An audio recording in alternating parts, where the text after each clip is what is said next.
Bonjour à tous.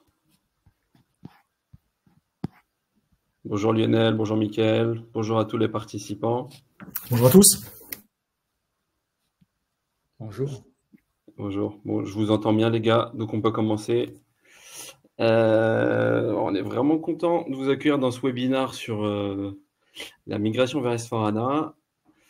Donc je vais vous présenter rapidement le sommaire. On va faire la présentation en 4 temps. Il y a Mickaël des SAP qui a accepté de faire ce webinaire avec nous, Lionel, directeur delivery d'Augusta Reeves Group, qui va présenter aussi une partie. Donc on va commencer par Mickaël qui va nous présenter la vision de l'éditeur par rapport à l'offre Rise with SAP. Voilà, aujourd'hui, quand on parle de migration vers S4HANA, c'est assez incontournable d'échanger sur les possibilités qu'offre SAP, notamment vers les migrations vers leurs solutions cloud. On va essayer d'introduire aussi rapidement pourquoi aller vers S4HANA, qu'est-ce que ça peut apporter dans votre vision d'entreprise, quels sont les différents éléments aussi qui vont jouer pour les coûts de votre migration. Voilà, c'est forcément un ratio entre le coût, la valeur ajoutée.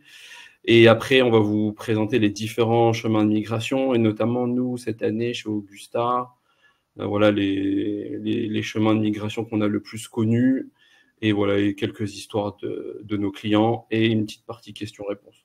Donc, tout au long du webinaire, même pendant qu'on présente, n'hésitez pas à poser vos questions. À la fin, on va les relever, et puis on va les dérouler.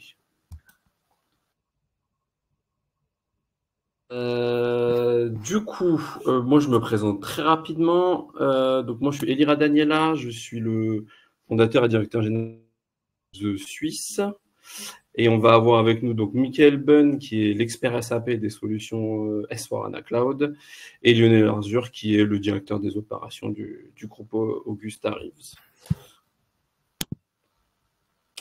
Michael, je te passe la main du coup. Oui. Alors déjà, merci Elie de me donner l'opportunité de présenter l'offre Rise dans le webinaire d'Augusta Reeves. Je vais rapidement me présenter. Donc, Michael Beun, je travaille chez SAP en Suisse, je suis basé à Lausanne. Et donc, je m'occupe particulièrement de S4HANA Cloud et en particulier de l'offre Rise en Suisse.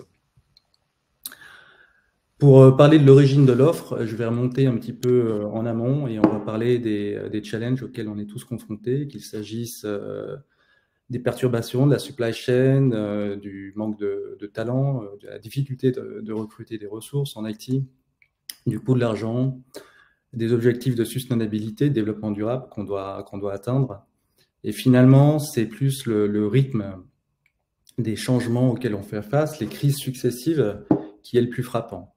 Et ces crises successives, finalement, eh bien, ces changements, on doit s'y adapter et ça a un impact sur votre IT, puisque, par exemple, la crise Covid qu'on a eue en 2020, c'est des milliers de points de vente qui doivent fermer du jour au lendemain, et donc des capacités d'e-commerce qu'il faut développer dans l'urgence. Si je prends un autre exemple, le cargo qui s'est mis en travers dans le canal de Suez, et c'est toute la chaîne d'approvisionnement qui est bloquée, et donc des solutions alternatives pour pouvoir continuer à livrer nos clients en termes de supply chain. Si on pense à la récente guerre en Ukraine et les sanctions qui sont prises par la Russie, contre la Russie, c'est par exemple toute la traçabilité qui prend son importance. Et donc, on voit beaucoup de clients qui prennent ce sujet et qui le mettent en priorité parce qu'on doit s'assurer que les composants qui sont dans vos produits finis ne contiennent pas ne viennent pas des pays sanctionnés. Et donc, on a aussi un devoir de transparence par rapport à nos clients finaux, par rapport aux consommateurs, pour les rassurer sur ce point. Donc voilà, il y a des impacts sur l'IT et donc on a besoin plus que jamais d'agilité dans votre IT. Et paradoxalement, cette agilité, si on utilise un ERP depuis 10, 15, 20 ans, eh bien on est un petit peu perdu. Parce qu'on a fait beaucoup de modifications sur le standard, on a fait beaucoup de développement spécifique au cœur du système, et l'ERP est devenu quelque part rigide, sensible, et plus agile du tout, plus flexible du tout. Et donc, L'offre RISE répond à cela dans le sens où elle va vous donner plus d'agilité pour être capable d'absorber l'innovation plus rapidement et de développer des nouveaux business models beaucoup plus facilement. Donc, qu'est-ce qu'elle contient? Elle contient d'abord des solutions cloud. Donc, au cœur des solutions cloud, on va trouver l'ERP, évidemment. Donc, ça sera représenté par S/4HANA Cloud. Éventuellement complété par des solutions de line of business pour gérer la supply chain, pour gérer la finance et la sustainability. Et puis, c'est aussi une infrastructure cloud où là, vous allez déléguer la partie gestion de votre infrastructure pour d'abord donner des tâches à plus haute valeur ajoutée aux personnes qui gèrent votre infrastructure aujourd'hui, mais surtout pour atteindre des objectifs de sécurité et de compliance qui sont dans les meilleurs standards. Et puis, troisièmement, un troisième pilier de l'offre RISE, c'est des services qui sont apportés par SAP, mais aussi par nos partenaires de confiance comme Augusta, pour la méthodologie de projet, pour des outils qui vont vous permettre d'aller vers la cible, qui est d'aller vers un ERP cloud. Les bénéfices que vous en tirerez, d'abord, c'est de donner un ERP de dernière génération à votre business et d'améliorer la productivité avec plus d'automatisation, avec de l'intelligence artificielle, être capable de prendre des décisions plus facilement, plus rapidement, grâce à des insights que vous aurez sur votre système pour aller directement gérer les transactions concernées. En recevant des notifications pour les tâches que vous avez à faire ou, par exemple, pour des situations que vous avez à régler dans votre ERP. Donc, c'est un ERP qui est plus intelligent et c'est une solution plus intelligente que vous mettez à disposition de votre business. Deuxième point, c'est, comme je le disais, c'est déléguer la partie infrastructure, avoir le meilleur niveau de sécurité, avoir une tranquillité d'esprit parce que votre système sera sécurisé et monitoré 24 heures sur 24, 7 jours sur 7. Il y aura des updates de sécurité qui viendront automatiquement et vous aurez une meilleure transparence sur la compliance et les risques dans vos sociétés. Et troisième point, c'est de migrer avec confiance parce que ce sont des gros projets et pour avoir la confiance dans la migration, il faut savoir déjà ce que vous allez modifier. Pour ça, on a des outils tels que Signavio qui va permettre d'identifier quels sont les pain points et quels sont les process vers lesquels vous voulez aller dans le futur avec S/4HANA. C'est aussi une méthodologie guidée d'implémentation comme SAP Activate qui va vous décrire les 6 phases de projet, les différents workstreams et puis les activités que vous devez faire dans les différentes phases de projet. Et puis ensuite, ce sont un réseau de partenaires tels qu'Augusta Reeves qui vont vous permettre de vous accompagner dans les différentes phases de projet. Je vais rentrer à un niveau de détail supplémentaire. Donc maintenant, si on parle de l'ERP de nouvelle génération, c'est S/4HANA Cloud Private Edition Composition. Il couvre toutes les lignes de business, en partant de finance jusqu'à sales, manufacturing, supply chain, human resources. Il est disponible dans 64 versions de pays. Il est disponible dans 39 langues différentes. Et surtout, un point important, c'est qu'il a la possibilité de migrer votre existant vers S/4HANA Cloud. Et ça, c'est un point non négligeable, puisque pour les clients qui veulent protéger leur investissement, par exemple, leur historique de données, par exemple, leur paramétrage ou certains développements spécifiques, donc, pour ces clients-là, il y a un chemin de migration. Et donc, SAP met à disposition des outils gratuitement pour avoir une approche qu'on va appeler brownfield, système conversion, pour reprendre tout votre historique des données et vous mettre dans une situation S/4HANA Cloud en gardant votre historique, vos paramétrages et certains développements spécifiques. Maintenant, la partie sécurité compliance. Donc, on voit ici l'éventail des services proposés par SAP pour gérer vos instances. Donc, ça veut dire provisionner une nouvelle instance, des nouveaux users. Ça veut dire créer des backups de data, avoir tous les niveaux de compliance, les certifications, les audits, avoir des upgrades, pouvoir absorber les upgrades et aussi avoir des outils d'analyse d'impact de ces upgrades sur votre système existant. Bref, tout un éventail de sécurité qui s'appuie sur une infrastructure cloud certifiée et prête à l'emploi. En termes de SLA, on est à 99,7 de disponibilité garantie sur tout le stack de votre solution. C'est-à-dire que c'est un SLA qu'on donne à votre business, 99,7%, et qui couvre l'application, la base de données, le système d'opération et l'infrastructure. Donc, c'est vraiment un SLA agrégé qu'on donne à votre business et qui est très bon. Maintenant, sur la partie migration, eh bien, en général, ce qu'on fait avec nos clients, ça se décline en 4 volets. Il y a un premier volet sur la construction du business case qui consiste à identifier les points d'amélioration, les bénéfices, et puis surtout à quantifier ce projet et ses gains pour pouvoir discuter avec votre management d'un éventuel projet. C'est ensuite la définition d'un transition path, ça veut dire d'un chemin de migration, à savoir est-ce que vous choisissez d'aller vers une conversion de système, une approche brownfield, ou plutôt une nouvelle implémentation, ou peut-être une approche entre les deux, comme sera discuté par notre partenaire Augusta Reeves. Ensuite, c'est l'application, c'est un accompagnement aussi au niveau de la méthodologie de projet, donc autour de SAP Activate, comme on l'a dit. Les 6 différentes phases de projet, les différentes activités, dans les différents workstreams.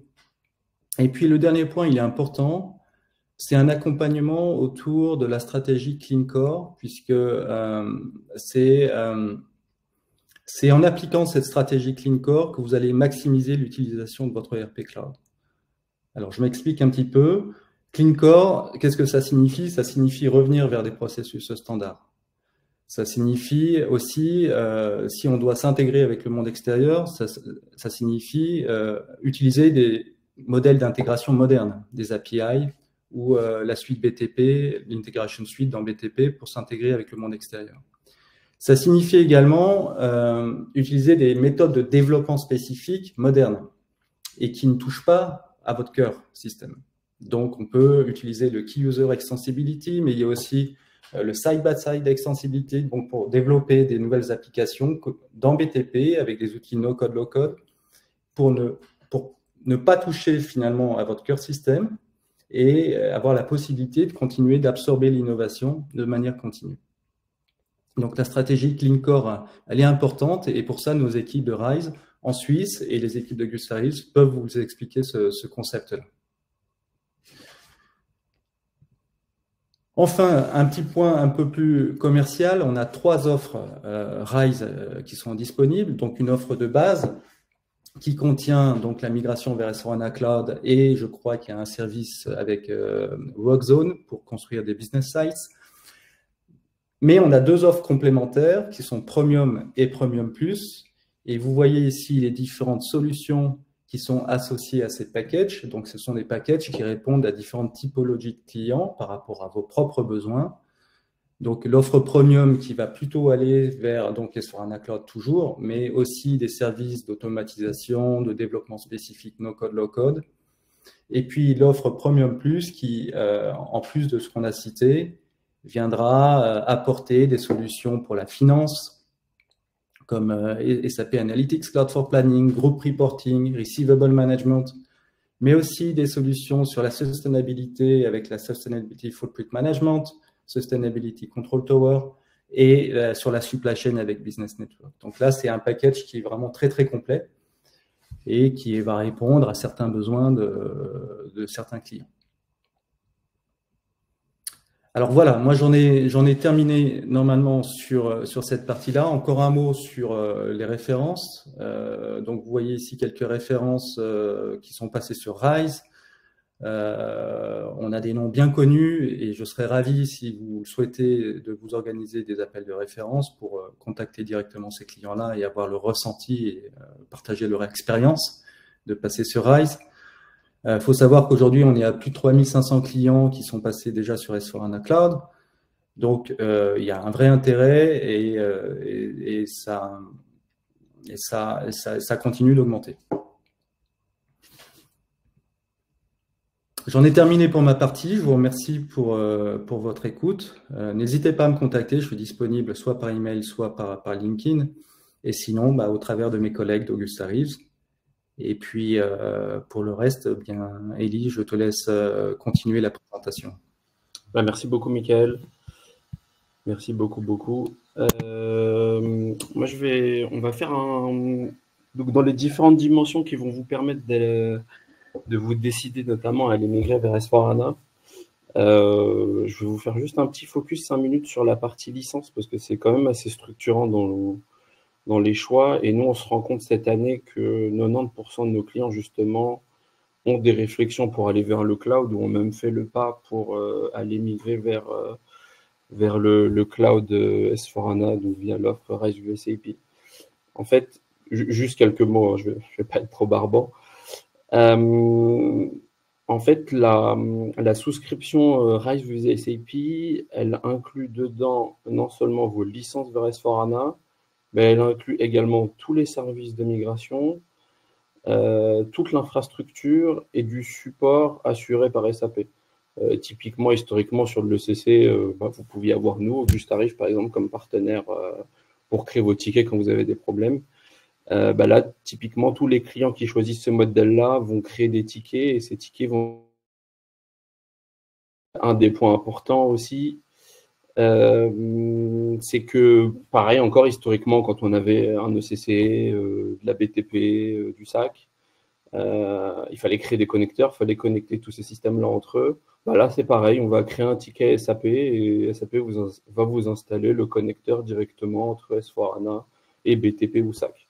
Et ça participe grandement à faire que vos projets vont se mettre en prod beaucoup plus rapidement. Donc nous, le thème du webinaire, c'était voilà, innover et faire évoluer au processus en moins de 6 mois. Quand on dit ça, c'est vraiment migrer. On est capable aujourd'hui avec Rise, justement, de vraiment migrer en 6 mois maximum, de faire votre migration en 6 mois. Le modèle de licence ayant également changé, aujourd'hui, tous vos employés dans la solution. On va avoir 3 types de licences, les Advanced, Core et Self-Service. Et en fait, c'est sur le self-service que se fait la différence. C'est que ça vous permet vraiment de mettre tous vos utilisateurs dedans, que ce soit ceux qui créent tout simplement une commande d'achat, que ce soit ceux qui vont juste saisir des notes de frais. Voilà, à l'époque, on mettait souvent ces outils à l'extérieur. Évidemment, la puissance fonctionnelle d'S4 nous permet d'avoir maintenant tous ces outils-là et les licences suivent aussi. Et le deuxième point sur lequel je voulais insister au niveau des licences, c'est qu'on a beaucoup eu le débat des accès indirects. Voilà, on a un site internet, on a une solution tierce qui va être reliée à votre ERP SAP. Il y avait toujours des débats et c'était assez coûteux avant justement d'avoir ces fameux accès indirects. Voilà, au 21e siècle, en fait, on a le ERP SAP, on a plein de solutions SAP, mais pas que. Donc, on a besoin de connecter tout ce monde. Et SAP, justement, a vraiment pensé à accompagner toutes les entreprises qui ont de plus en plus d'accès indirect. Donc, ça, c'est vraiment un game changer. Nous, là-dessus, justement, on passe une demi-journée avec vous, on vous installe 2-3 outils et on est capable de vous faire ces études-là par rapport à votre parc existant. Voilà. Et nous, on a vraiment 2-3 clients l'année dernière voilà, il y a l'aspect fonctionnel, mais l'aspect licence les a vraiment basculés à aller vers Rise et à vraiment optimiser leur parc. Ensuite, on se pose toujours la question de OK, je vais aller migrer vers S4HANA, mais j'ai encore le temps, la fin de la maintenance c'est 2027, 2029, que sais-je. Alors déjà, premier point, c'est que je vais parler rapidement du momentum. 2027 va venir assez vite. Il n'y a plus d'évolution qui se passe aujourd'hui dans SAP ECC. Donc ça devient difficile de se dire, si on a un projet de transformation d'entreprise, qu'on doit modifier notre SI, d'aller développer ou mettre en place de nouveaux process dans SAP ECC. Donc si vous avez des gros changements dans votre SI à mettre en place sur ECC, c'est peut-être le moment de se poser la question de mais qu'est-ce qui existe sur S4 en standard, voilà, c'est le moment d'ouvrir la discussion. Pareil, au fur et à mesure des années, on l'a connu notamment beaucoup, nous, en Suisse, où on a beaucoup de clients qui ont beaucoup de spécifiques. Voilà. La migration vers S4, c'est le moment aussi d'aller justement discuter, regarder ces spécifiques, voir ce qu'on peut simplifier, voir ce qu'on peut éliminer, voir ce qu'on peut remplacer en standard. Évidemment, l'optimisation du parc des licences, j'en ai parlé. Et maintenant, pareil, comment on détermine cette valeur-là pour aller migrer vers S4? Parce que c'est des projets, il faut aller. Moi, je pense qu'il y a pas mal de DSI qui sont dans le webinaire. On échange beaucoup avec les DSI et ils sont toujours confrontés à mais comment on va aller le défendre de notre direction générale. Et comment notre direction générale peut se dire on va aller migrer vers S4HANA. Et là, c'est là où justement toute la puissance d'S4 et les nouvelles fonctionnalités vont nous aider. Migrer vers S4, Lionel en parlera après dans le détail. Nous, on rencontre de moins en moins de clients qui ont envie de faire des brownfields, donc une migration technique ISO-fonctionnelle. C'est qu'il faut aller justifier quand on va aller migrer vers S4 de quels sont les apports métiers qu'on va apporter. Voilà, nous, on a eu des clients justement, on en parlera après, qui avaient des enjeux de traçabilité. On a pas mal de clients aussi manuf qui essayent de se transformer et vendre de plus en plus de services. Donc là, S4HANA a par exemple complètement repensé le module service. Donc on va aller pouvoir vendre de l'abonnement, des contrats de maintenance premium. Voilà, on va avoir toutes ces fonctionnalités en standard qui fonctionnent bien, qui est bien intégré avec tous les autres modules. Et le facteur déterminant aussi pour le coût de notre migration, donc il y a la valeur que ça peut apporter, mais le coût, voilà, c'est la trajectoire. Et là, nous, on a plusieurs offres, que ce soit SAP Augusta ou voilà, en quelques semaines, on est capable de vous dessiner, d'échanger avec vous, de faire des workshops, de déterminer pour chacun de vos métiers, voilà, quelles sont les améliorations qu'on peut amener, quel est le chemin qui va le mieux vous correspondre. Est-ce que c'est d'aller vers RAI? Est-ce que c'est de rester sur on-prem? On va avoir cette réflexion aussi sur des données d'historique. Enfin, voilà. Nous, par rapport à la trajectoire, on est capable de vous accompagner là-dessus et c'est la définition de la trajectoire qui va déterminer votre coût. Quel est le niveau d'évolution qu'on veut amener directement.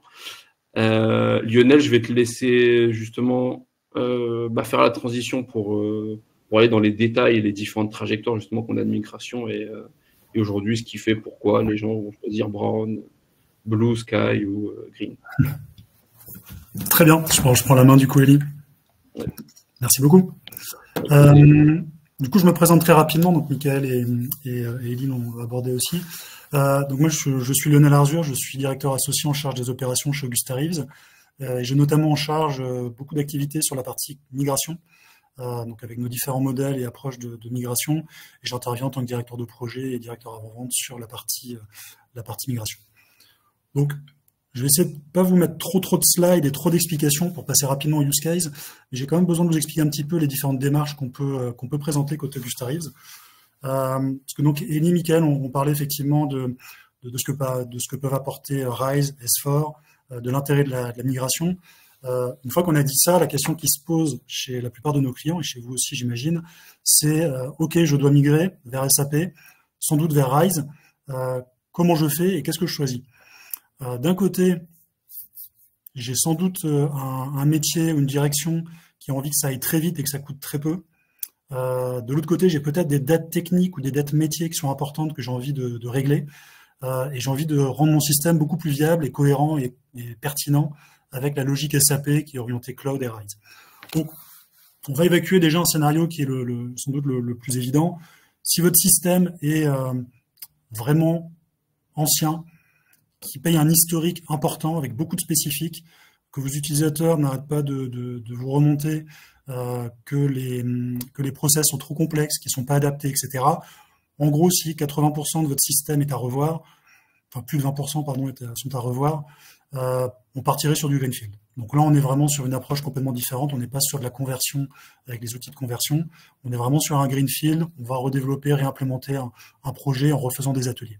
Cette approche-là, elle a un gros avantage, c'est qu'on va profiter pleinement des nouveautés S4, parce qu'on va vraiment pouvoir se reposer les questions. On va apporter beaucoup de valeur, parce qu'on va repartir sur un nouveau système, et donc dégager du ROI. L'impact, qui peut être fort, et qui n'est pas l'objectif principal pour l'instant, j'imagine, de votre côté pour les conversions. L'impact, c'est que vous allez avoir des coûts importants, un projet qui va être long, qui va être beaucoup plus long, c'est un vrai projet d'implémentation, et une forte sollicitation du métier. C'est-à-dire qu'ils ne vont pas être là juste pour tester, ils vont être aussi là pour reconcevoir, redesigner un système de A à Z. Voilà. Donc ça, c'est vraiment une approche qui est complètement à part. Ensuite, sur les conversions, on a Brownfield, qui est l'approche classique SAP. Là, effectivement, on va profiter, donc ce qu'évoquaient Elie et Michael juste avant, on va profiter pleinement des outils de conversion SAP. Donc, on a des outils, des moulinettes qui nous permettent de convertir un système ECC vers un système S4, avec quelques prérequis, mais qui sont faciles à gérer, à appréhender. L'avantage de ce type de conversion, c'est qu'on va pouvoir faire une conversion relativement rapide. Ça va dépendre bien sûr de votre contexte, de votre volume de données, etc. Mais une conversion qu'on va considérer comme étant rapide, à moindre coût. En tout cas, c'est la moins chère qu'on puisse faire. L'inconvénient, c'est que vous allez quand même faire un projet qui va être, alors j'aime pas trop le terme, mais qui va être plutôt une conversion technique, dite technique et vécue comme technique par vos utilisateurs. Mais vous allez quand même leur demander de tester. Et là, vous aurez un problème pour justifier cette conversion auprès de vos directions, auprès de vos métiers. En gros, vous allez leur dire, on va faire un projet, ça va peut-être durer 6 mois, 1 an, ou moins, suivant les cas. On va convertir et vous allez tout retester et, désolé, vous n'aurez pas grand-chose de plus que ce que vous avez actuellement. On va juste mettre en place les fonctionnalités nécessaires et obligatoires dans S4, mais le reste, ça va être de la conversion classique. Donc, c'est une approche qui a l'avantage d'être rapide et d'avoir un coût mesuré. Par contre, en termes de ROI côté métier utilisateur, c'est plus difficile à défendre. Donc nous, ce qu'on propose côté Augusta Reeves et ce qu'on a développé, c'est une approche qui est hybride. Donc vous entendrez parler côté Augusta Reeves de Skyfield. C'était pour se démarquer un petit peu des autres approches. Donc je reviendrai dessus, mais Skyfield, c'est une approche brownfield, c'est une option d'une approche brownfield. Donc on utilise 90% de brownfield et on a quelques accélérateurs et quelques manipulations qui nous permettent d'ouvrir un petit peu le système et d'aller un petit peu plus loin que brownfield pour justement apporter de la valeur ajoutée. Donc, l'avantage, c'est que c'est flexible. On ne va pas refaire complètement le système, sinon on reviendrait sur du greenfield. En tout cas, on est flexible. On va reconduire et capitaliser sur ce qui a été bien fait dans le CC. Si vous avez des process vente, des interfaces, des formulaires, etc., qui fonctionnent très bien dans votre CC, on va les convertir ISO et on ne reviendra pas dessus. Et par contre, on va pouvoir se focuser, s'intéresser vraiment aux pain points, à ce qui vous pose problème, techniquement, fonctionnellement, en termes de process.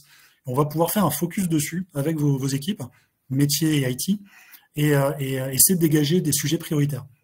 Donc, l'objectif, c'est qu'on passe le moins de temps possible sur ce qui peut être converti ISO et qu'on prenne du temps sur ces sujets qu'on peut améliorer et proposer des voies d'amélioration. Donc, l'avantage, c'est qu'on se rapproche quand même de planning et de coûts qui sont beaucoup plus proches de brownfield que de greenfield. Donc, on reste quand même sur un planning et un coût qui sont maîtrisés et qui sont connus. Et l'avantage, c'est qu'on peut l'adapter, on peut mettre le curseur suivant la volumétrie ou la charge que vous souhaitez mettre dans ces évolutions. Et ça, c'est un curseur entre le ROI que vous voulez apporter et le délai ou le planning et les coûts que vous pouvez y mettre. Donc ça, c'est un vrai point important, parce que ça vous permet d'avoir un petit peu de latitude et d'ouvrir un petit peu le système pour permettre de proposer de nouvelles choses à vos métiers. Ensuite, une fois que j'ai dit ça, vous découvrez Skyfield, pour la plupart, j'imagine, comment ça se modélise et puis comment je prends l'engagement. C'est-à-dire que comment est-ce que je me dis, je pars en Skyfield. C'est compliqué, il faut quand même trouver des axes d'amélioration, il faut trouver des sponsors en interne chez vous pour le projet, pour ces axes d'amélioration. Donc nous, ce qu'on propose, c'est de faire un projet brownfield avec une option Skyfield, et de commencer le projet brownfield par une phase qu'on appelle découverte.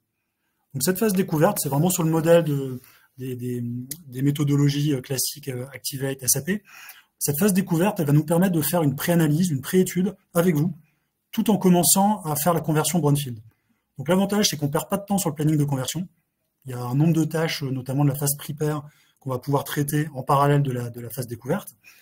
Et à côté de ça, donc on va faire la phase découverte qui consiste en des ateliers techniques, des ateliers fonctionnels, des ateliers aussi où on échange avec SAP. Et on va pouvoir adresser un certain nombre de pans dans cette phase découverte pour resizer la suite du projet et décider si on continue pure brownfield, si on active l'option Skyfield, et dans ces cas-là, qu'est-ce qu'on met dans cette option Skyfield par rapport aux critères de ROI, aux critères de coût, aux critères de planning, etc., toutes vos contraintes.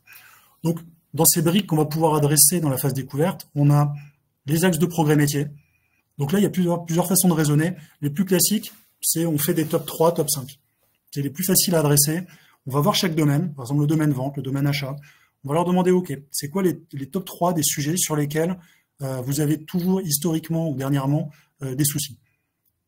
Et ça, on va pouvoir le confronter avec les nouveautés SAP. Donc on va pouvoir identifier, OK, vous avez un problème sur ces process-là, ça tombe bien, SAP dans S4, on est capable d'activer de nouvelles fonctionnalités et on pourrait ne pas faire de l'ISO par rapport à ce que vous avez actuellement. Donc ça, on est capable de l'adresser, et on a également des accélérateurs côté SAP. Là, on a indiqué SAP Synavio. On peut utiliser des analyseurs de process type Synavio pour justement nous driver un petit peu dans cette analyse. En tout cas, l'objectif de cette dimension, c'est vraiment d'identifier avec le métier des axes sur lesquels on va pouvoir leur rendre service et améliorer leur quotidien. Donc ça, c'est un point important, ça va permettre de trouver des sponsors métiers à votre projet et d'intégrer pleinement le métier en leur expliquant qu'on va les aider. Ensuite, au-delà de ça, donc on a les top 3, top 5 par domaine ou en global. À côté de ça, on peut faire du quick win. Quick win, qu'est-ce qu'on entend par quick win? C'est quelque chose qui va coûter relativement peu, qui va pas impacter le planning du projet, mais qui va faire un effet assez conséquent auprès de vos équipes. Les classiques, c'est quoi? C'est le reporting intégré, l'embedded analytics côté S4. L'objectif, c'est pas de refondre complètement votre reporting, sinon le projet dure extrêmement longtemps, on va mobiliser beaucoup vos ressources. Par contre, on est capable de former quelques key users ou quelques responsables métiers aux outils de reporting SAP, leur donner la main, éventuellement de construire quelques reports avec eux pour vraiment les appâter et leur montrer qu'S4 va les aider. Et d'ailleurs, c'est vraiment une entrée dans la nouvelle façon de traiter de S4HANA, et ça va les aider à se projeter, et ça va leur apporter tout de suite des billes très faciles à prendre en main. Une autre façon de le faire, c'est la partie expérience utilisateur. Nous, la plupart du temps, mais après c'est vraiment analysé dans cette phase découverte, beaucoup de nos clients ne veulent pas avoir trop de change à faire pendant le projet de conversion. Donc souvent, ils décident de faire une conversion brownfield avec ISO fonctionnalité et sans activer Fiori. Donc ça se discute suivant les clients, suivant le contexte. Donc c'est une approche. C'est vrai que c'est dommage parce qu'on ne profite pas pleinement de S4, mais on comprend suivant les contextes clients que ça puisse être utile. Nous, ce qu'on propose, c'est OK, on n'active pas Fiori, si c'est votre choix. Par contre, on va prendre ponctuellement, dans chaque domaine, quelques applications Fiori qui peuvent vous apporter une vraie plus-value. Et ça, on va faire ce travail avec vos utilisateurs, on va leur montrer, éventuellement en mode agile, on va le paramétrer avec eux, et ça va faire du quick win. C'est des choses standards qu'on peut activer facilement, qui ne demandent pas beaucoup de mise en place, mais qui peuvent faire un vrai effet waouh pour le coup auprès des utilisateurs. Un troisième point qui est important, et Michael en a parlé, dans la logique SAP, puis pas que SAP, mais SAP s'y est mis depuis longtemps maintenant, on est sur des trajectoires cloud, avec des évolutions fréquentes, des montées de version fréquentes. Donc on peut plus se permettre d'avoir des montagnes de spécifiques qui coûtent très cher en maintenance, qui sont durs à maintenir, et qui potentiellement peuvent être cassés par les différentes montées de version. Donc l'objectif de la conversion, bien sûr, c'est pas de revoir intégralement votre projet. Par contre, on peut en profiter pour commencer à revoir votre standard, enfin votre spécifique, pardon, et faire des retours au standard.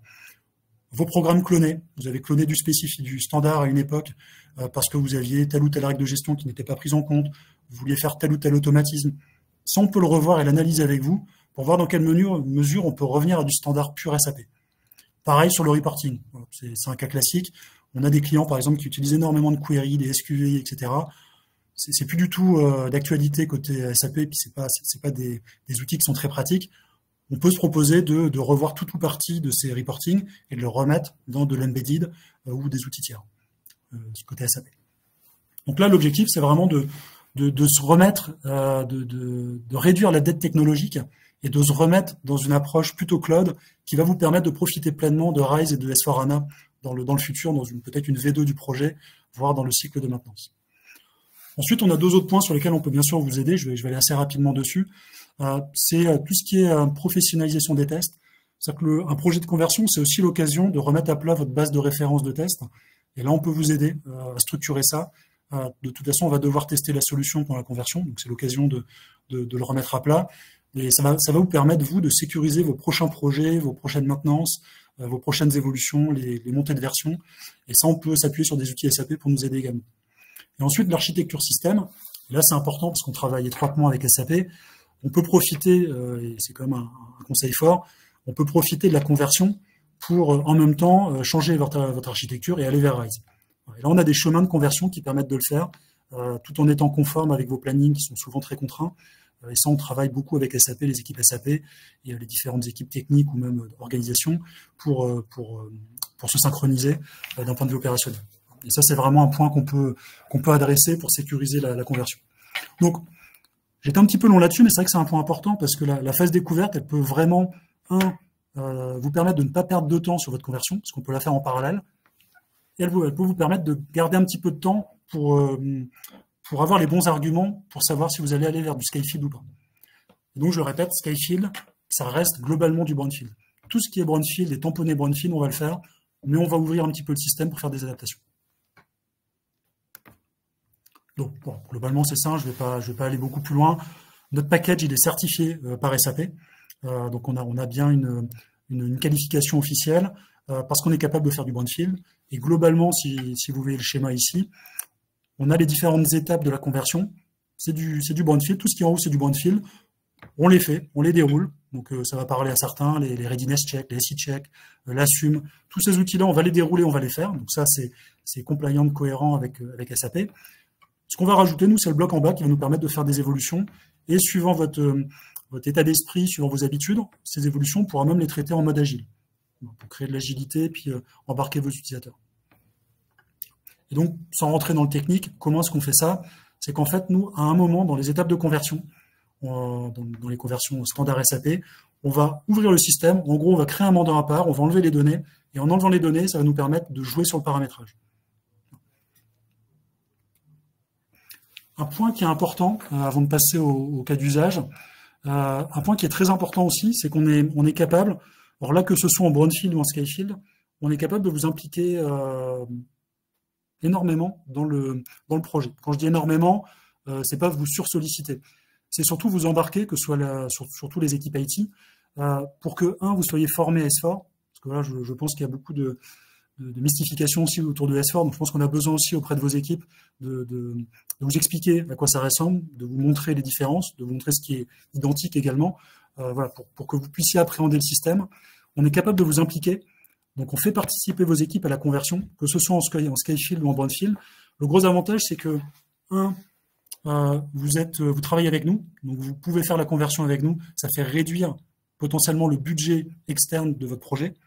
C'est-à-dire que toutes les tâches que vous faites, c'est autant de charges en moins chez Augusta Reeves. Donc d'un point de vue budget, ça peut être intéressant.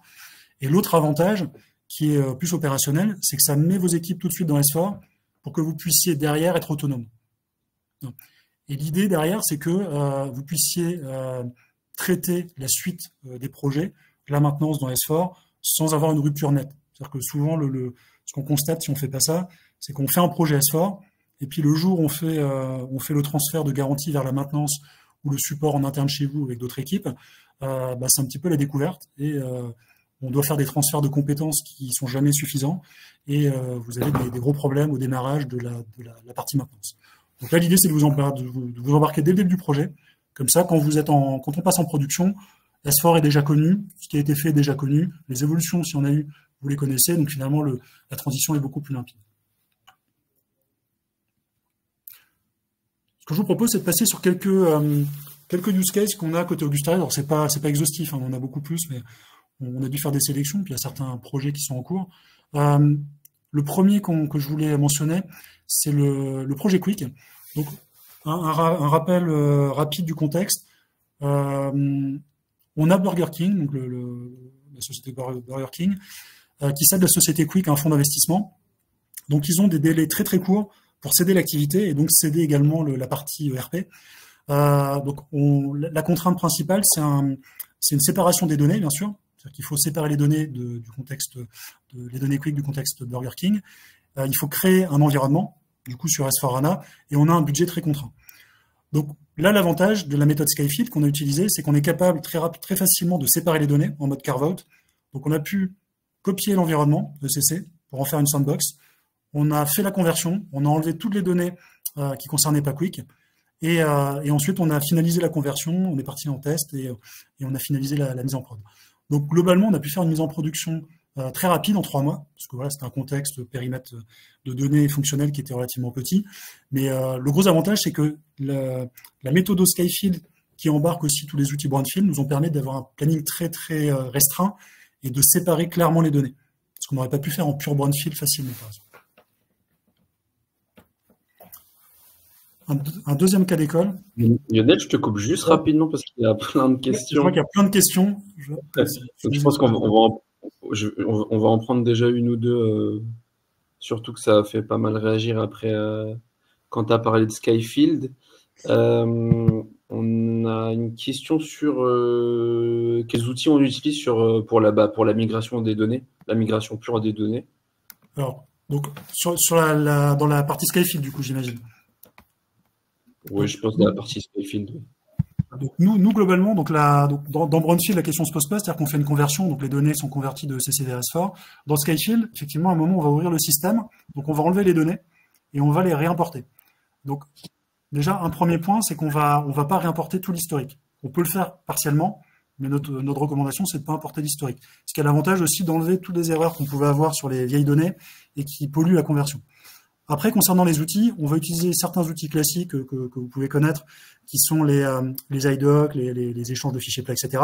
Mais on a surtout deux accélérateurs qui sont apportés par S4, qui sont le Direct Transfer, qui permet de faire directement un transfert de données de votre système ECC vers le système S4, ouais, de mettre quelques règles de mapping, de conversion, mais globalement, on a un tuyau qui va chercher les données directement dans l'ECC et les mettre dans S4. Donc ça, c'est un premier accélérateur qui va couvrir la moitié à peu près des reprises de données qu'on aura à faire. Et on a un deuxième accélérateur qui est le cockpit de migration S4, qui utilise également le Direct Transfer, mais voilà, on peut l'utiliser aussi de manière autonome. C'est vrai que c'est un chantier qu'il faut mener dans le cadre de Skyfield et qui a l'avantage pour nos clients, un, de nettoyer les données, et deux, de pouvoir faire de la sélection de données si jamais il y a comment on dit, par exemple, des sociétés, des divisions que vous gardez parce que vous n'avez jamais pu les enlever, vous n'avez jamais fait de projet d'archivage, et là, on est capable de les enlever, de les remettre d'écart. Super, merci Lionel.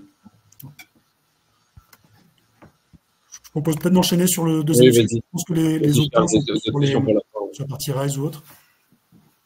Un deuxième use case, j'en ai trois, après je laisserai les questions. Le deuxième use case, c'est une conversion pure brownfield. Donc on est sur un client qui s'appelle NXO. C'est de l'intégration infra et télécom. Globalement, ils avaient une problématique. Donc eux, ils étaient partis brownfield. Il n'était pas question de Skyfield de leur côté. Donc ils avaient une problématique, parce qu'ils avaient un CRM7 qui était vieux à maintenir, qu'ils voulaient faire évoluer, et ils voulaient également avoir un budget limité et intégrer leur centre de compétences dans la migration pour justement, suite au projet de migration, pouvoir remplacer le CRM et avoir des équipes autonomes dans S4. Donc là, le gros apport du projet, c'est qu'on a pu intégrer leurs équipes. Donc on a diminué de 40% le budget du projet en intégrant leurs équipes. On s'est quand même engagé en forfait sur cette conversion, et les équipes du client, donc du centre de compétences du client, ont été intégrées directement dans nos équipes. Donc finalement, au-delà de l'aspect budgétaire, les consultants NXO étaient complètement intégrés dans les équipes Auguste Reid avec les consultants. Donc le gros avantage, c'est l'aspect budget, je pense qu'il est assez évident, mais le gros avantage, c'est qu'on a pu profiter, de l'expérience des consultants du centre de compétences du client pour accélérer la migration, et donc respecter le planning qui était imparti. Parce que voilà, qui connaît mieux le système que ceux qui y sont depuis des années, alors que nous, voilà, on découvre un petit peu le système pendant qu'on fait le projet. Donc, on a pu profiter de cette expérience-là. Et de l'autre côté, ils ont pu profiter de notre expérience sur S4 et sur les conversions. Donc, finalement, on était vraiment sur un mix qui était pertinent et qui pouvait être géré. Donc, ça, c'était vraiment les gros apports et le gros point différenciant sur ce projet, vraiment l'apport du centre de compétences interne du client. Un troisième cas qu'on a eu, donc c'est Precidip, donc on est sur un secteur industriel, c'est de la fabrication de matériaux informatiques, de composants électroniques. Donc globalement leur problématique, elle était surtout de pouvoir apporter de la valeur ajoutée et de faire des changements structurants dans leurs process, dans certains de leurs process. Donc Elie l'a évoqué tout à l'heure. Globalement, ils voulaient activer la traçabilité dans le RP et notamment activer la gestion de l'eau dans leur système. Donc, pour activer ce type de process, on ne peut pas le faire en pure brownfield parce qu'on a besoin de modifier du paramétrage structurant qui impacte les données. Et quand on a des données dans le système, on ne peut pas modifier ce paramétrage. Donc, finalement, on n'est pas en capacité de le faire. Donc, nous, on a proposé du coup une approche Skyfield pour le faire. Donc, c'est un projet qui est en cours, il n'est pas encore là, il le sera à fin d'année. Donc, on a proposé une approche Skyfield. Et donc, l'avantage avec la méthode Skyfield, c'est qu'on a pu ouvrir le système, comme je disais, en enlevant les données. On a pu faire les évolutions et ensuite réimporter les données pour partir ensuite en recette et en production. Voilà, donc, le gros avantage, c'est qu'on est capable, avec Skyfield, de faire des évolutions structurantes qui impactent la donnée. On a d'autres clients que j'ai pas cités là et qui sont des projets en cours, avec par exemple des changements de valorisation dans la gestion des stocks. Ça, on peut pas le faire si on a des stocks, des articles qui sont Pareil, d'autres clients, c'est la gestion de TVA avec beaucoup de spécifiques. Ils veulent revenir sur du standard pour justement avoir une approche clean core dont parlait Michael. Ça, c'était pas faisable. Tant qu'on a des documents comptables et même des stocks, c'est infaisable de changer la gestion de la TVA. Donc ça, avec Skyfield, on est capable de le faire. Donc sur ce projet-là, le gros avantage, c'est qu'on a pu à la fois mettre en place cette évolution, et donc là, on attend maintenant d'avancer pour mettre en production, et on a pu également mettre en place un transfert sur Rise. Et ça, la plupart de nos clients maintenant font un combo entre conversion et Rise, bien sûr.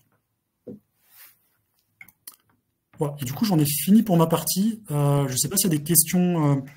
Ouais, justement, Lionel, je vais enchaîner sur une question, je pense, liée au use case Precidip qui a choisi Rise. Quels sont les avantages de Rise et surtout que comprend le package? Mickaël, je peux peut-être te laisser répondre à cette question, puis moi je compléterai sur typiquement Precidip, ce qui les a vraiment attirés dedans. Oui. Alors pour ça, je vais revenir sur le slide que j'avais présenté sur justement les différents packages. Donc, comme je le disais, il y a différents packages avec Rise, un package de base, un package premium et un package premium plus. Et là, on voit exactement les solutions qui sont tickées et qui sont comprises dans le package. Je dirais que l'avantage de Rise, c'est que au-delà d'aller vers une solution S/4HANA Cloud et donc un ERP de nouvelle génération, c'est aussi de déléguer votre infrastructure, d'aller vers le cloud, et c'est aussi d'avoir un accompagnement pour construire votre business case, pour expliquer, vous accompagner dans la méthodologie de projet. Et donc, c'est un ensemble, hein, c'est vraiment un package. Et en fait, ça comprend des éléments qui, pris indépendamment, seraient, à mon avis, bien trop lourds pour nos clients pour se mettre dans une situation de ERP Cloud. Mais voilà, avec Rise, donc, on accompagne nos clients pour aller de leur situation actuelle vers une situation ERP Cloud avec tous les outils nécessaires autour de cela. Donc, au niveau des packages, on vous donnera la présentation, vous voyez exactement ce qui est compris dans quel package. J'espère que ça répond à la question. Ouais, super, merci Mickaël. C'est vrai que juste pour compléter, nous typiquement chez Precidip, ce qui a été apprécié, c'est que on détermine tous les éléments qu'on veut dans la nouvelle machine, et que ce soit le client, même nous le partenaire, tout a été fait par SAP. Et en gros, quand on signe le contrat, on attend 6-8 semaines et on a notre machine livrée avec tout ce dont on a besoin. Donc ça, c'était vraiment pas mal. J'ai une autre question. C'est comment on prend en compte les prérequis indispensables à la migration S4, comme par exemple les business partners et les immobilisations? Ça, je peux peut-être prendre, Elie, parce que c'est plus lié à la conversion en elle-même. C'est une bonne question. C'est un point qui est très structurant, effectivement. Puis il y en a d'autres. D'autres éléments qui peuvent être impactés, les NRPRIA, le Material Ledger, etc., qui sont des points structurants. Il y a plusieurs approches. Si on est par exemple sur une approche brownfield qui est déjà validée, survalidée, qu'on n'a pas besoin de se poser des questions, ce sont des points qu'on peut anticiper. C'est-à-dire que, par exemple, vous avez votre projet qui est prévu l'année prochaine, on peut déjà dès à présent dans votre CC prévoir de gérer la migration des business partners dans votre CC et ne pas attendre le projet de conversion. Et même si vous n'avez pas encore fait votre projet de conversion, même si l'avant-vente, le process d'avant-vente ou de sélection des partenaires n'est pas encore fait, c'est quelque chose qu'on peut déjà faire en amont parce que tout ce qui sera fait dans le CC en termes de conversion des business partners sera réutilisé dans S4 et accélérera du coup S4. Donc, pour la partie business partner, ça peut être anticipé avant même le projet. Si jamais ça peut être anticipé, ça peut être complètement intégré à la partie découverte dont on parlait tout à l'heure, ainsi que les immobilisations. C'est-à-dire que les business partners, il y a plusieurs manières de le faire. C'est est-ce que vous voulez reprendre les business partners tels quels, c'est-à-dire votre base de données elle est relativement propre, vous n'avez pas un historique qui vous pollue, vous avez des données qui sont cohérentes avec S4, auquel cas ça va tourner assez facilement. Si par contre vous avez, comme certains de nos clients, des données qui sont relativement anciennes, avec des clients qui auraient dû être enlevés mais qui ne le sont pas, des données qui sont peut-être polluées, des adresses qui sont pas dans les bons formats, etc., S4 est beaucoup plus contraignant maintenant par rapport à ECC. Donc là, il peut y avoir énormément, dans le cadre d'un brownfield, énormément de retraitement de données, voire de nettoyage. Du coup, nous, ce qu'on peut proposer, c'est sur cette partie business partner, de le faire en Skyfield et du coup de faire du nettoyage de données en même temps que Skyfield. Et sur les immobilisations, c'est exactement la même logique. C'est-à-dire qu'on a un changement de structurant de la partie assets, immobilisation dans S4. Nous, dans les ateliers Discovery, on fait des ateliers avec le client, on analyse ce qu'ils ont, la cible S4, on regarde la compatibilité et là, on fait un travail de rework avec vous pour aller vers les nouveaux modèles S4. Donc, cette phase découverte, de toute façon, qu'on soit en brownfield ou en Skyfield, elle est nécessaire. Elle est plus longue si jamais vous vous posez la question l'éventualité d'aller à Skyfield. Mais dans tous les cas, si on doit faire un brownfield pur, il y a une phase découverte qui nous permet de mesurer les efforts sur ces sujets-là. Je ne sais pas si y avait d'autres questions, Elie, qui étaient... Alors, merci Lionel. Alors, j'ai une autre question. Alors, j'ai deux autres questions. Alors, je pense que c'est les deux dernières qu'on va essayer de prendre. Mais n'hésitez pas, hein, continuez à poser vos questions. De toute façon, on va recontacter chacun des inscrits derrière s'il y a besoin même de sessions dédiées. La première question, c'est est-ce qu'on a déjà fait une conversion Greenfield? Bon, alors du coup, pour le coup, je vais répondre à la question.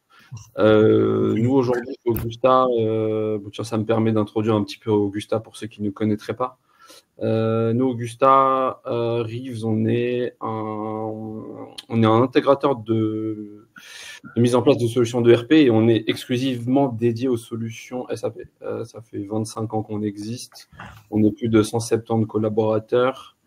On est certifié, on a le plus haut niveau de certification pour distribuer les licences SAP et supporter les solutions SAP. Et comme le disait Lionel tout à l'heure, on a notamment plusieurs packages aussi de migration ou de mise en place d'S4HANA certifiés par l'éditeur.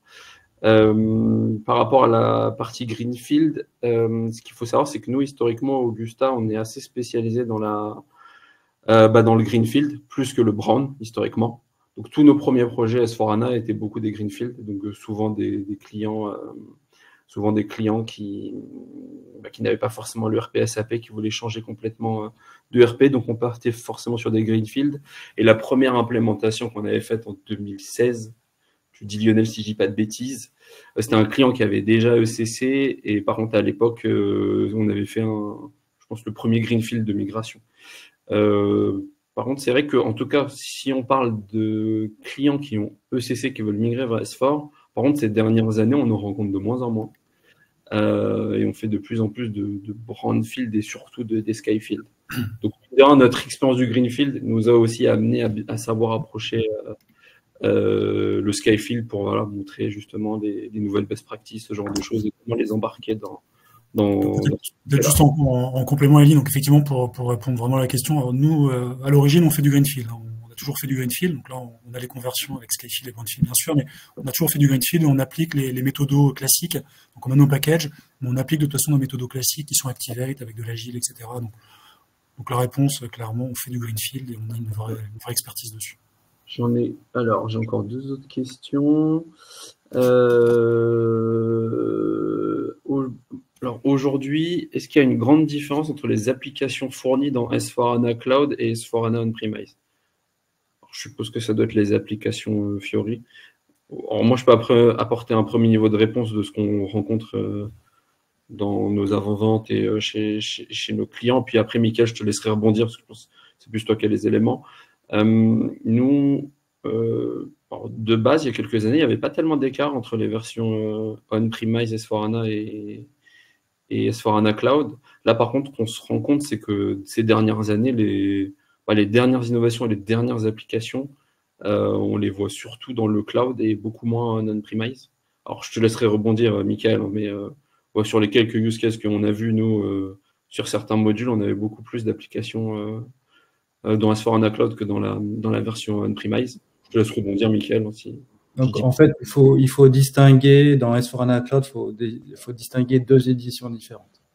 Il y a l'édition private et l'édition publique. L'édition private est la même chose que l'édition on-prem en termes de composants, de fonctionnalités. Et l'édition publique aura des différences assez notoires. Voilà. Mais encore une fois, Rise va au-delà de la simple transformation vers S4. C'est bien plus que ça. Mais voilà, si on veut faire une comparaison de fonctionnalités, features, c'est la version Private Edition est la même pour l'instant que la version on-prem. J'ai une dernière question. Pouvez-vous parler de la solution S4HANA qui doit remplacer la solution dans S4HANA qui doit remplacer les iDoc? Est-ce que cela veut dire qu'on n'aura plus d'iDoc dans S4HANA? Et même question pour les LSMW. Lionel, je pense que tu as la réponse. Je peux peut-être prendre rapidement. Je pense que la nouvelle solution qui est évoquée, c'est Integration Suite, je pense, via la plateforme BTP. Donc, la plateforme BTP, ça reste vraiment, Integration Suite, qui est la partie intégration. C'est ce qui permet, Michael en a parlé, de rationaliser tous les échanges de données. Et donc, d'éviter d'avoir 15 000 systèmes, 15 000 mécaniques, etc. SCI, c'est donc Integration Suite, pardon, c'est une plateforme avec des fonctionnalités, des services.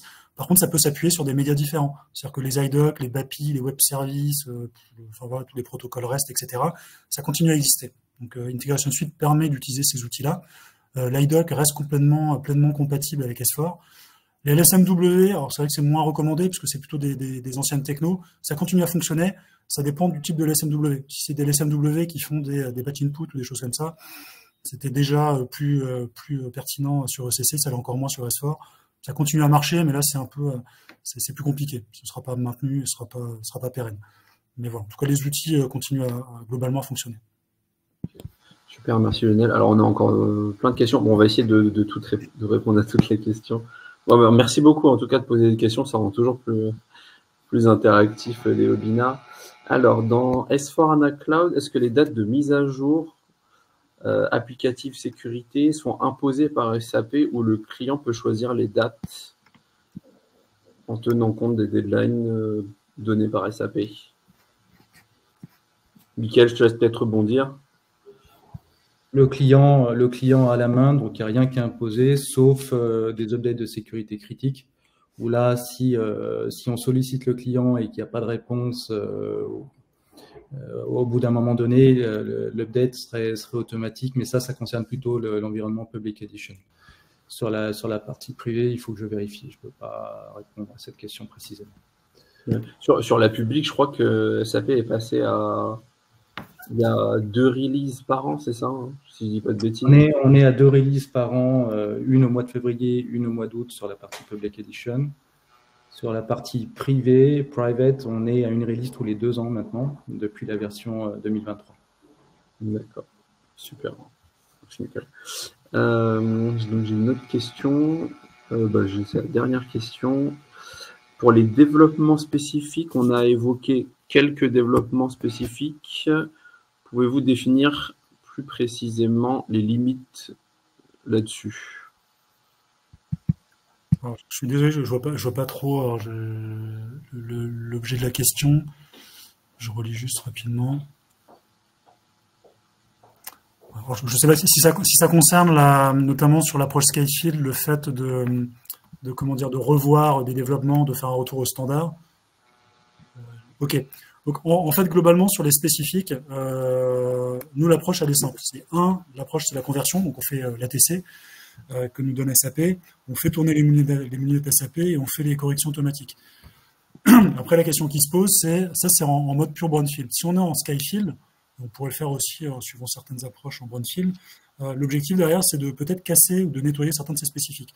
Donc là, ça dépend vraiment du planning et du budget.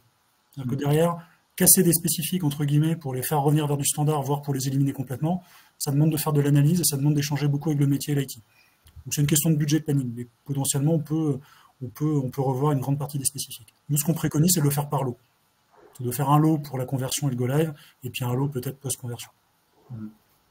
Et pour compléter, Lionel, je crois que la question s'adressait par rapport à ce que j'ai dit au niveau de la reprise des développements spécifiques. Dans la protection des investissements, le fait d'avoir une approche, des outils qui permettent de convertir votre CC dans S4HANA, il n'y a pas de limite. C'est-à-dire que si vous avez la possibilité de reprendre l'entièreté de vos développements spécifiques et de les mettre dans S4HANA, à condition qu'ils soient compatibles. Mais il n'y a pas de limite quand j'ai cité quelques développements spécifiques, parce que c'est parce que j'imagine qu'il y a une volonté de revenir vers du standard le plus possible et qu'on va peut-être identifier quel développement spécifique on souhaite garder et ceux qu'on veut laisser tomber. Voilà, c'est pour ça que j'avais cité quelques développements spécifiques. Mais il n'y a pas de limite, de limitation à ce niveau-là.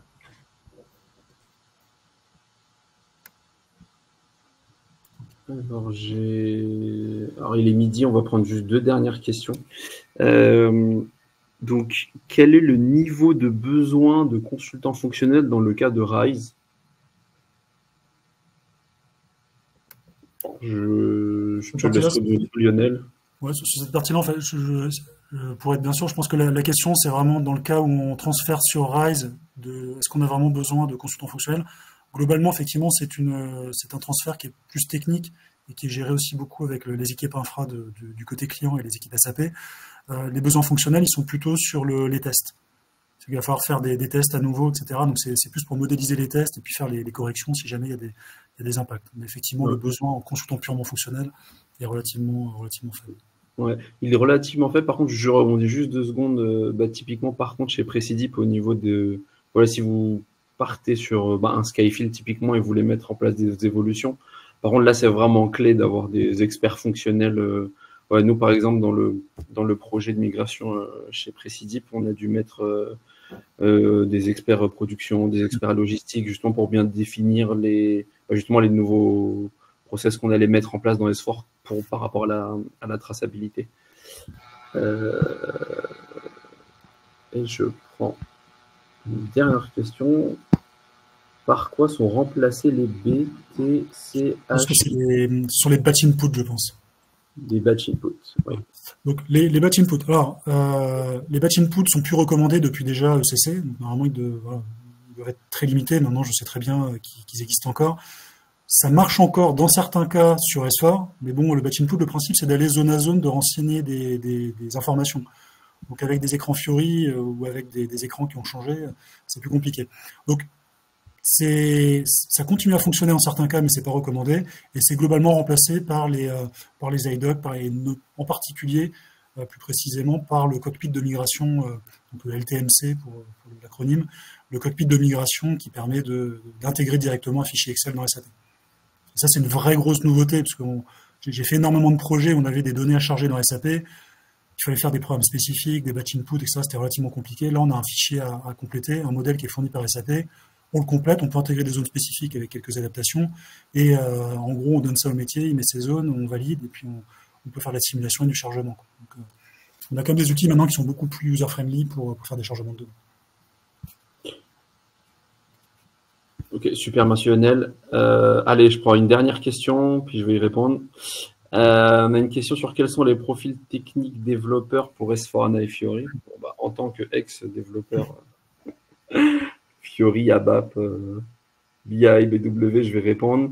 Alors, on a besoin quand même toujours... il ne faut pas croire, sur Fiori, sur S4HANA, on a toujours une grosse partie d'ABAP. Donc, je rassure tous les consultants techniques, parce que je sais que nous aussi en interne, on en a qui se posaient la question. Non, vos compétences ABAP vont toujours servir. Après, c'est vrai qu'on retrouve de plus en plus d'applications Fiori, de mise en place de CDS vues. Au niveau de la technologie des formulaires aussi, il y a des choses qui changent. Nous, typiquement, Lionel le disait, quand on embarque nos clients et le centre de compétences de nos clients dans les projets S4, on propose aussi des formations, dans le cadre des migrations pour former les consultants techniques de vos centres de compétences aux nouvelles technologies sur S4HANA. Mais voilà, je rassure, souvent quand on pose la question, c'est que c'est des développeurs ABAP qui ont peur d'S4. On a toujours autant besoin de développeurs ABAP. Après, oui, faut aller quand même sur les nouvelles technos. Lionel tout à l'heure parlait de la partie Integration Suite pour gérer les interfaces, mais on retrouve toujours des iDoc, on retrouve de l'ABAP, on retrouve des formulaires. Peut-être que Lionel, tu vas compléter. Juste en dernier complément par rapport à ce que tu disais, nous, systématiquement, quand on fait une conversion ou même un projet Greenfield, on propose un package de formation au centre de compétences du client, s'il en a un. Et dans ce package de formation, on a systématiquement les CDS Use, pour justement pouvoir traiter le reporting embarqué. On a la partie Fiori en mode découverte. On a la partie cockpit de migration, parce que c'est vraiment un point important et structurant. Et on a souvent l'Adobe, qui est la nouvelle techno pour les formulaires. En général, avec ce package-là, on arrive à couvrir les principaux besoins nouveaux de SAP. Merci. Bon, moi, je pense qu'on va clôturer le webinaire, messieurs, dames. Merci Mickaël, merci Lionel d'avoir animé le webinaire avec moi. Et vous inquiétez. Alors, pour tous ceux qui s'étaient inscrits, on renverra des communications, on vous contactera un par un. Donc, merci beaucoup en plus d'avoir été assez réactif et d'avoir posé beaucoup de questions. Donc, belle journée à tous et à très vite. Merci à tous. Bonne journée. Merci, au revoir.